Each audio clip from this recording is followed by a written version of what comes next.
নমস্কার, সোমা কুকিং ক্রিয়েশনে আপনাদের স্বাগত। আজকে আর একটা রেসিপি নিয়ে চলে এসেছি। আজকে রান্না করব বেতের শাক। ভিডিওটা দেখবেন। এগুলো দেখুন, বেতের শাক, আমাদের মাঠের একদম টাটকা বেতের শাক। মাঠ থেকে তুলে নিয়ে এসেছি, গমের ভুঁই থেকে। হেভি সুন্দর শাক, একদম টাটকা কচি। রান্নাটা করব, তার আগে শাকটা বেছে কেটে ধুয়ে নিয়ে আসি। বেতের শাকটা ভালো করে ঝিরিঝিরি করে কুচিয়ে নিয়েছি। এবার রান্নাটা শুরু করব। কড়াইতে তেল গরম হয়ে গেছে, শুকনো লঙ্কা ফোড়ন দেবো, কালো জিরে ফোড়ন, চেরা কাঁচা লঙ্কা দিয়ে দেবো, বড়ি ভাঙাগুলো দিয়ে দেবো। বড়ি ভাঙাগুলো একটু ভেজে নেবো।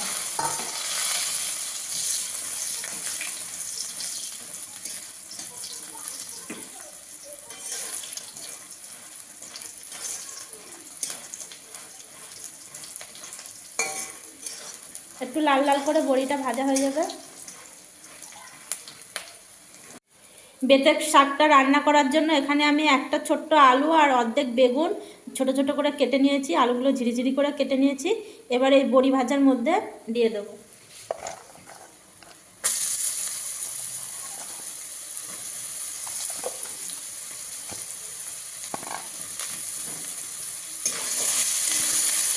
নাড়াচাড়া করে নেব।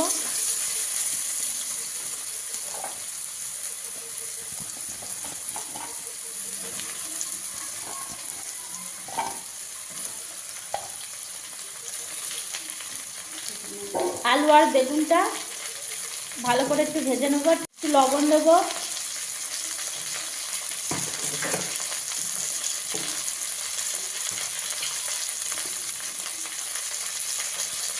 একটু হলুদ দেবো।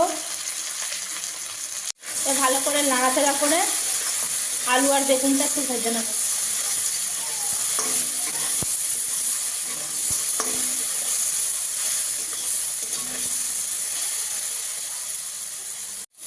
আলু বেগুনটা দেখুন কি সুন্দর আলু লাল লাল করে ভেজে নিয়েছি। এবার শাকগুলো দিয়ে দেবো, বেতের শাকগুলো দিয়ে দেবো।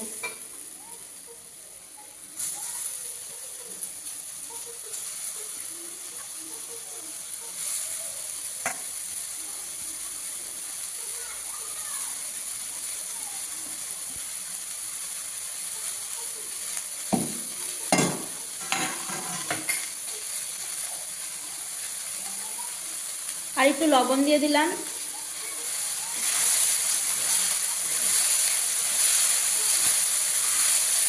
ভালো করে নাড়াচাড়া করব। শাক থেকে জলটা বেরিয়ে যাবে নাড়তে নাড়তে।